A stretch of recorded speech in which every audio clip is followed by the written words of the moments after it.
अस्सलाम वालेकुम नाजरीन। मैं हूं अता मोहम्मद तबस्सुम और अपने ब्लॉग के साथ आपके सामने हाजिर हूं। आज हम मुख्तलिफ मौज़ूआत पर गुफ्तगू करेंगे। मुल्क में महंगाई का जो तूफ़ान है और लोगों की जिस तरीके से परेशानियां बढ़ रही हैं। कल मैं जब बस में जा रहा था, और ये बस में जाना भी इसीलिए था कि ज़रा देखा जाए कि आवाम का क्या हाल है। तो अजीब व गरीब चीज़ें सामने आईं कि लोगों के पास पैसे नहीं है, और कंडक्टर जो है वो उनसे पूरे किराए का पूरा किराया भी क्या, अब एक स्टॉप से अगर आप कराची में चढ़ें और दूसरे स्टॉप पे, चाहे वो कितना ही करीब हो, तो 30 रुपये जो है वो चार्ज कर रहे हैं। और दूसरी तरफ अगर बड़ा फासला है तो उसका किराया कम से कम 60 रुपये से 70 और 80 रुपये तक पहुंच गया है। तो जो आदमी दिन भर में कमाता ही 200-250 रुपये हो, और वो 200 रुपये किराए में किस तरह खर्च कर सकता है, और उसके असरात उसकी ज़िंदगी पर क्या पड़ेंगे। तो ये असरात जब हमें देखने को मिलते हैं, तो हम देखते हैं कि लोग आपस में झगड़ रहे हैं, एक दूसरे पर गुस्से का इजहार कर रहे हैं। दूसरी तरफ हुकूमती अरकान की अय्याशियाँ उसी तरह से बढ़ती जा रही हैं। वो किसी तौर से अपने खराजात में कमी करने का कोई अंदिया नहीं देते, और ना उसके ऊपर कोई अमल करते। वो तो सिर्फ आवाम को ये मशवरा देते हैं कि वो एक चाय की प्याली कम कर दें, या एक रोटी कम खाना शुरू कर दें। तो ये जो तफ़ावत है, जो आवाम में और अशराफिया में बढ़ता जा रहा है, इसके असरात आइंदा चल के माशरे पर क्या होंगे, ये एक ख़तरनाक घंटी की सूरत है।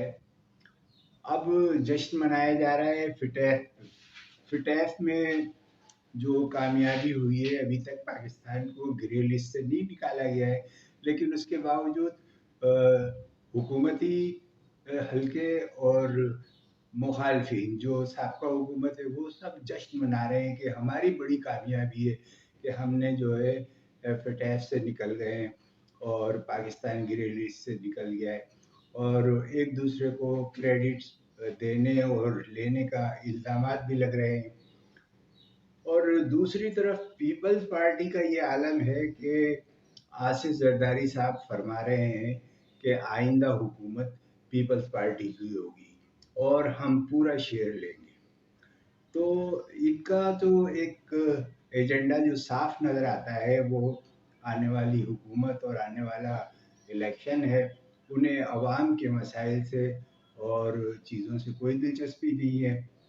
अभी जो बिजली में के नरखों में जो इजाफा हुआ है, उसने भी अवाम की कमर तोड़ दी है, और हर घराना जो है वो 5-10 हज़ार रुपये उसको इजाफी बिल आ रहे हैं। अब समझ में नहीं आता कि जिस आदमी की तनख्वाह 25,000 रुपये हो, और उसके मकान का किराया 20,000 रुपये हो, और बिजली का बिल 10,000 रुपये हो, तो वो अपनी ज़िंदगी किस तरह से गुजारेगा, बच्चों की तालीम किस तरह से देगा। आज जो आप मेरा हाल देख रहे हैं गर्मी में, तो ये गर्मी में जो हाल है, ये भी इसी वजह से है कि बिजली की लोड शेडिंग हो रही है, और ये लोड शेडिंग जो है आवाम को परेशान किए हुए है। तो इतने सारे मसाइल के बावजूद ये अवाम ज़िंदा दिली के साथ ज़िंदा है। तो ये भी एक बड़ा अल्लाह ताला का करम है कि ये दीन इस्लाम की पैरोकार अवाम है, मुसलमान है, अल्लाह ताला से अपना ताल्लुक़ जोड़े रखे हुए है। तो अवाम को भी ये सोचना चाहिए कि ये जो लोग हैं, जिस तरीके के वादे करके उनसे मुकर जाते हैं, और जिस तरह से इलेक्शन के मौके पर खुशनुमा नारों के साथ आते हैं, उन्हीं को वोट क्यों दिए जाएं, और उन लोगों को जो माशरे में अच्छे लोग हैं, जो यानी कि डिलीवर कर सकते हैं, जिनकी खिदमात हैं, उन लोगों को मुंतखब क्यों ना किया जाए। मुल्क के सबसे बड़े शहर कराची का हाल जो है वो सबसे अबतर है। जो नाले हैं उनको इसी माह में रिपेयर करने का मिशन शुरू किया गया है और कराची के बहुत बड़े इलाके के नाले जो है उनको खोद कर अभी उन पर पाइपलाइन डाले जा रहे हैं और ये तजर्बा उस वक्त किया जा रहा है जिस वक्त मानसून और बारिशें सर पर खड़ी हुई हैं। तो अगर खुदा न खास्ता चंद दिन में बारिश हुई तो कराची में जो जानी नुकसान है इन नालों की वजह से आम आदमियों का वो बहुत बढ़ सकता है। दूसरी तरफ कराची में जो बिजली के बिलों की सूरत हाल है वो भी एक बहुत परेशान कुन सूरत हाल है। गुज़िश्ता एक हफ्ते के अंदर 30,830 नादहिंदागान जो हैं उनके बिजली के कनेक्शन काट दिए गए। तो जो लोग बिजली इस्तेमाल करते रहे हैं वो अब इस बात की सकत नहीं पाते कि वो बिजली के बिल अदा कर सकें और यही वजह है कि बिजली के बिल बढ़ गए हैं और उनके कनेक्शन काटे जा रहे हैं। इसी तरह से गैस के कीमतों में बहुत तेज़ी के साथ इजाफा किया गया है। आम अशिया की जो सूरत हाल है वो ये है कि दूध के नर्ख जो हैं वो 170 और 180 तक पहुंच गए हैं और एक आदमी जो अपने छोटे बच्चों के साथ ज़िंदगी गुजार रहा है उसको इस बात का भी अब हक नहीं रहा और उस बात का भी मौका नहीं रहा कि वो अपने बच्चों के लिए थोड़ा सा दूध लेके चाय बना ले और उससे वो बच्चे अपना नाश्ता कर लें या वो ज़िंदगी गुजार लें। तो ये ऐसे मामलात हैं जो कराची के लोगों के लिए परेशान कुन है। कराची में इलेक्शन होने वाला है लेकिन इस इलेक्शन में भी जो कुव्वतें हैं वो धांधली के मंसूबे बना रही है।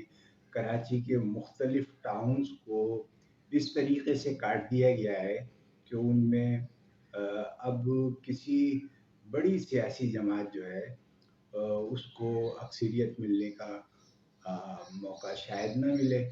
पीपल्स पार्टी को अलबत्ता 6-7 टाउन ऐसे उन्होंने बना लिए हैं कि जहां उनके चेयरमैन और उनकी अक्सरियत होगी। तो कराची पे एक बाकायदा मनसूबाबंदी के ज़रिए हुक्मरानी करने के मंसूबे हैं और हुक्मरानी तो हो ही रही है। कराची के लोग जिस तरीके से परेशान हैं, बसों का जो एक निज़ाम है वो तकरीबन ख़त्म होके रह गया है। पीपल्स पार्टी के लोग और हुकूमत ये कहती रही है कि चंद दिनों में हम बसें सड़कों पर लाने वाले हैं और तकरीबन 200-250 बसें आ भी गई है, कुछ रूट पर चलाई भी गई हैं, लेकिन अभी तक पूरे कराची के अंदर ये बसें ऑपरेट नहीं हुई हैं। अगर मौजूदा सूबाई हुकूमत सिर्फ इन रूट्स पर ये बसें ही भी ले आए तो आवाम जो है उनको थोड़ा सा रिलीफ मिल सकता है। इसी तरीके से और भी ऐसे कई इक़दाम किए जा सकते हैं जिनसे आवाम को रिलीफ मिल सकता है, लेकिन लगता है कि हुक्मरान बेहिस हो गए हैं और वो किसी तरीके से आवाम को कोई स्पेस देने को तैयार नहीं है। तो नाज़रीन, हमारी वीडियोस और हमारे ये प्रोग्राम अगर आपको पसंद आ रहा है तो हमारे चैनल को लाइक करें। इंशाअल्लाह आपसे मुख्तलिफ मौज़ूआत पर इसी तरह बातचीत होती रहेगी।